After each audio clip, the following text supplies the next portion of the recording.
हमारे इस संपत्ति के अधिकार को क्यों खत्म किया गया, हमारे वन संशोधन अधिनियम 2023 क्यों लाया गया, हमको वहां उलझाया गया मणिपुर के मामले में, और हम लोग ऐसे अत्याचार शोषण होता रहा और यहाँ हमारा अधिकार खत्म होता गया। इसलिए मेरे साथियों, हमारे समाज में उन्नति लाने के लिए हम लोगों को जितना मंचों पे भाषण कर देने से, तालियां बजाने से देने से हमारे समाज का उत्थान नहीं होगा। हमको स्वयं अपने आप शिक्षा के क्षेत्र में उन्नति प्रगति करनी होगी। हमारे वाला लड़का शिक्षक बनना चाहिए, हमारे वाला बच्चा डॉक्टर बनना चाहिए, हमारे वाला लड़का आईएएस बनना चाहिए, हमारे वाला भाई है वो आईएएस आरएस ऑफिसर बनना चाहिए, तब जाके, और हमारे वाला इस क्षेत्र से नुमाइंदा लोकसभा में जाना चाहिए, तब जाके हमारे पॉलिसियों में बैठना चाहिए। तो हमारी पॉलिसी में जब सवाल आए तब सच्चे स्वतंत्र सोच से वो बात कर पाए कि ये गलत है, ये सही है। आज तक हमारे भारत देश में आदिवासियों के साथ ठुकराघात हो रहा है, और मैं तो धन्यवाद देना चाहता हूँ यूएनओ संयुक्त राष्ट्र संघ पूरे 193 देशों के लिए मानव संवर्धन संरक्षण के लिए काम कर रहा है। अगर वो नहीं बताता ये सरकार हमको बताती भी नहीं। बोलो एक बार संयुक्त राष्ट्र संघ के लिए भी तालियां बजाएं आप लोग, क्योंकि इतनी बड़ी देन है कहीं ना कहीं। और साथियों मित्रों, बड़ा समझने का विषय, सोचने का विषय कि हम लोग आज भी हमारे यहाँ पर शिक्षा के क्षेत्र को अपनाना नहीं चाह रहे।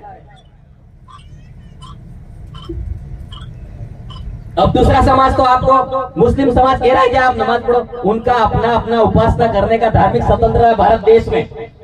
आपका हिंदू समुदाय आपको कह रहा है आप मंदिर आओ, कह रहा है कि आप सभी से सवाल है मेरा, सब लोग अपनी अपनी पूजा आस्था करने का हक है। किसी जाति धर्म का मैं विरोध नहीं करूंगा, क्योंकि हमारे समाज को समझाना है। मैं हमारे समाज को उतना समझा पाऊंगा वही जानकारी हमारा समाज स्थानांतरित करेगा, क्योंकि हम लोगों को सभी जाति समुदाय में सर्वाइव करना पड़ता है। अकेले आदिवासी की मेरी दुकान होगी, मेरे अकेले आदिवासी से दुकान चल जाएगी क्या? नहीं चलेगी। मैंने खुद ने ये कहनी नहीं चाहिए। मैंने भारत देश की अभी गर्मी के दिनों में 1 महीना पूरी यात्रा की थी बिना पैसे से। जहाँ राम बोलना पड़ता है राम भी बोलना पड़ता है, सलाम बोलना पड़ता है सलाम भी बोलना पड़ता है, जय श्री कृष्ण बोलना पड़ता है वहां बोलना पड़ता है। हमको उच्च नीच का भेदभाव नहीं करना, हमें क्या करना है ये हमें पता होना चाहिए मेरे साथियों। इसीलिए आज की स्थिति में बता रहा हूँ, हमारे यहाँ के इस क्षेत्र के पूरे क्षेत्र के लोग आज रोडों पर भीख मांग रहे, मालिक है यूं कह रहे हम तो भटके खा रहे, हमें कुछ मिल नहीं रहा हो वैसे। और 9 अगस्त आता है तो हमारे कल्चर, बोली भाषा, रीति रिवाज, परंपरा बचाने का सभी मानव समुदाय को हक है। लेकिन उस टाइम के भैंस घूम गई हो वैसे, लठ रगड़ के जाते हैं बाजार में होके, कहीं जंगल में भैंस घूम गई हो वैसे। भाई अपना प्रोग्राम है, कल्चर है, अच्छे से आइडेंटिफाई करो ताकि विश्व यूएन संयुक्त राष्ट्र संघ भी सर्वे करे तो यार भारत में कितने सभ्य आदिवासी रहते हैं, उनके कल्चर को सहेजने के लिए काम कर रहे हैं। ये सोच भाई मेरे साथियों समझना होगा हमें। और अभी भी हमारे वाले जो, मैं किसी मंदिर जाने के लिए रोकने का प्रयास नहीं करूंगा। आपको तर्क शक्ति में मजबूत होना है, चिंतन करना है, मनन करना है, क्या मैं सही कर रहा हूँ क्या गलत कर रहा हूँ। मैं आप सभी से सवाल करना चाह रहा हूँ, पूरे देश की मीडिया को भी सवाल करना चाहता हूँ। हमारे आदिवासियों के लिए जहाँ धार्मिक स्थल है, हमारी कुलदेवी पूजा उपासना प्राकृतिक संरक्षण के लिए हम लोग प्राकृतिक पूजा करते हैं, मान गए। लेकिन हमारे किसी अंबाजी के मंदिर में हमारा आदिवासी कोई अध्यक्ष है, वहाँ चेयरमैन है, मैं ये कहना चाहता हूँ आप सभी से। हमारे वाले भाई मतलब पैसा डालते हैं, किसको पैसा वापस रिटर्न मिल रहा है। मैं तो ये कहना चाहता हूँ, मेरे मंच के माध्यम से बोलने से कोई आईएएस आरएस नहीं बन जाएगा, लेकिन आप में चिंतन तर्क करने की बुद्धि आएगी। इसीलिए मेरे साथियों, जो मंदिर जाने वाली भीड़ को खाना नहीं देकर, जो स्कूल जाने वाली भीड़ को पेन पेंसिल कॉपी और रबड़ पाठ्य सामग्री देनी चाहिए, इस भारत का भविष्य बदल जाएगा, मैं ये कहना चाहता हूँ। इसीलिए मेरे साथियों समझने की जरूरत है, बहुत सारे वक्ता है।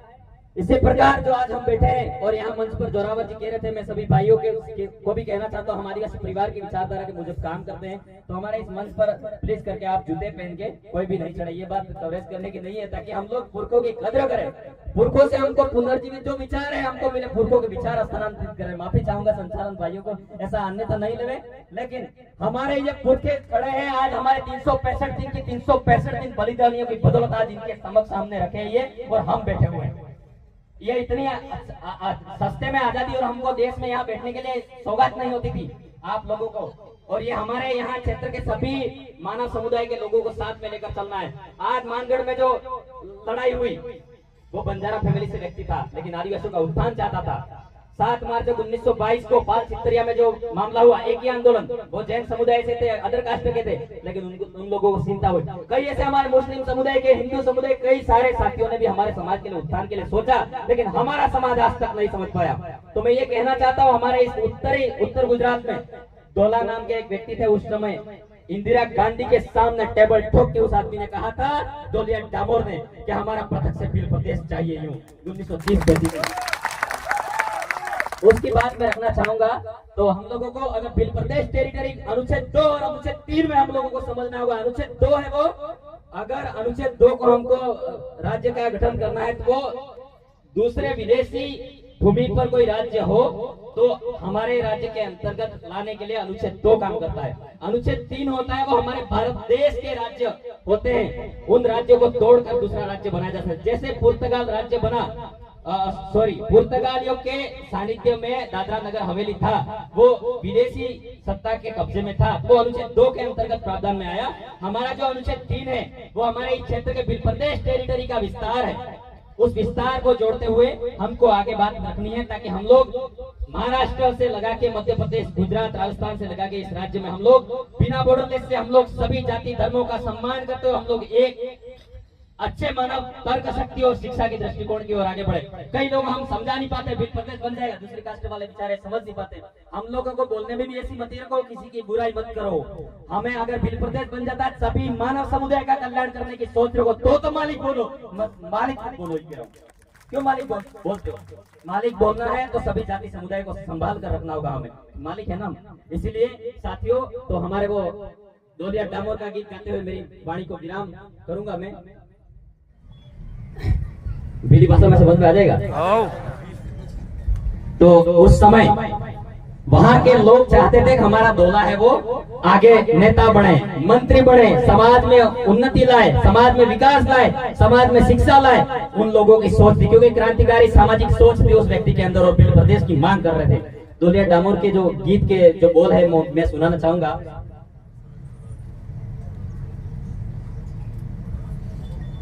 राही नहीं के वो बोले डोलिया, तय बोलावे अणी पराजा मैं, अंग्रेज वालो राजा है डोलिया, तय बोलावे अणी पराजा मैं, इंदिरा गांधी हो मोलड़ा जो डोलिया, तय बोलावे अणा पराजा मैं,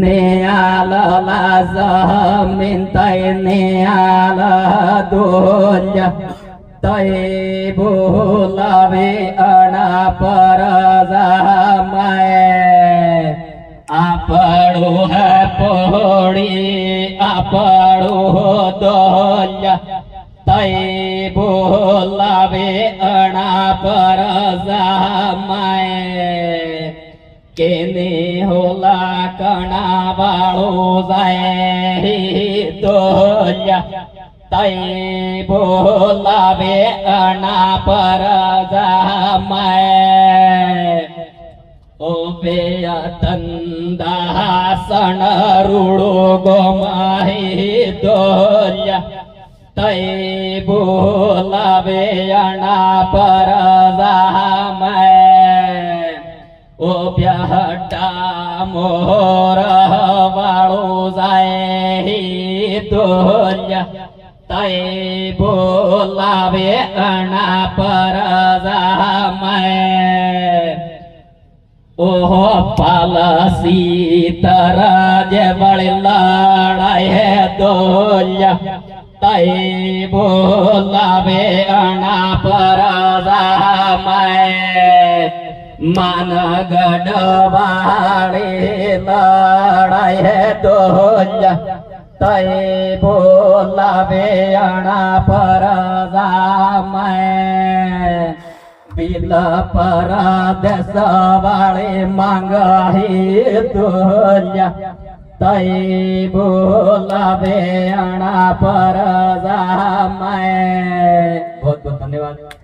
तो हमारे डोला के जो मांग थे और डोला को इस तरीके से समझकर डोला डामोर को लोग कहते थे कि आप प्रजा में जाओ, आप शासन में जाओ, तब हमारा भील प्रदेश बनेगा। उस व्यक्ति का उत्तर गुजरात के धमदासण गांव के जो हमारे डोला डामोर थे, डोला लखमा यानी कि डोला पिता लक्ष्मण नाम था, उनके पिताजी का लक्ष्मण नाम था। तो उस व्यक्ति की भी सोच यही थी और हमारे सभी की सोच ये है। और भील प्रदेश की लड़ाई को लेकर 1913 से लगाकर आज तक हमारे हजारों भाई शहीद हो गए हैं। उनको याद रखते हुए हमको ये हमारी शक्ति है, हमारी ताकत है, सही दिशा की ओर ले जानी है। तब तो हम आगे बढ़ पाएंगे और शिक्षा की तरफ उन्नति करनी है, तब जाके हम बढ़ पाएंगे और पुलिस में अपना जाएंगे, तब हम आगे बढ़ पाएंगे साथियों।